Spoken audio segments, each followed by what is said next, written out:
देखती रहिए अटक ब्रॉडकास्ट। जैसा कि आज अटक भर के साफी अपने हकूक के लिए चौकफारा में एहतजाज किया और पीका एक्ट का उसने भरपूर जो है वो काले कानून के खिलाफ एक आवाज़ बुलंद की।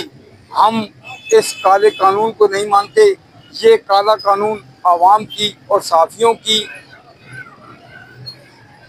आवाज़ दबाने के लिए बनाया गया है, ताकि तमाम पार्लियामेंट और तमाम दीगर इदारों के काले कानून को दबाया छुपाया जा सके।